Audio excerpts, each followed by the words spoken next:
ಪ್ರೀತಿಗೆ ಯಾರು ಸಪೋರ್ಟ್ ಮಾಡ್ತಾ ಇಲ್ಲ ಅನ್ನೋ ಬೇಜಾರಿದೆ. ಅದಕ್ಕೆ ನಾನು ಅವನ್ ಪಕ್ಕ ನಿಂತು ಆ ಮೈನಾನ ನನ್ ಸೊಸೆ ಅಂತ ಒಪ್ಕೊಂಡ್ರೆ ಅವನು ನನ್ನನ್ನ ನಂಬ್ತಾನೆ. ಅವಳನ್ನ ನನ್ ಸೊಸೆ ಅಂತ ಹೇಳಿದ ಮಾತ್ರಕ್ಕೆ ಈಗಾಗ್ಲೇ ಮೈನಾ ಧ್ರುವನ ಪ್ರೀತಿಸ್ತಾ ಇದ್ದಾಳಲ್ಲ, ಅವಳು ಒಪ್ಕೊಳ್ಳಲ್ಲ. ನರ್ತನ, ಖುಷಿ ವಿಷಯ ಏನಪ್ಪಾ ಅಂದ್ರೆ ಈಗ ನಾನು ಹಚ್ಚಿರೋ ಬೆಂಕಿ ಈಗಾಗ್ಲೇ ಅವರಿಬ್ರು ಸುಡ್ತಾ ಇರುತ್ತೆ.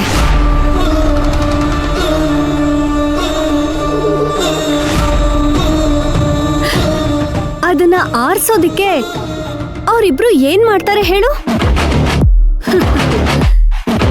ಸೀದಾ ಪುಷ್ಪಕ್ ಹತ್ರ ಹೋಗಿ, ಸರ್ ನಿಮ್ ಕೈ ಮುಗಿತೀನಿ ಸರ್, ನಾನು ಧ್ರುವ ಪ್ರೀತಿಸ್ತಾ ಇದ್ದೀವಿ, ದಯವಿಟ್ಟು ನಮ್ಮನ್ನ ದೂರ ಮಾಡ್ಬೇಡಿ ಅಂತ ಅಂಗಲಾಚಿ ಬೇಡ್ಕೋತಾರೆ.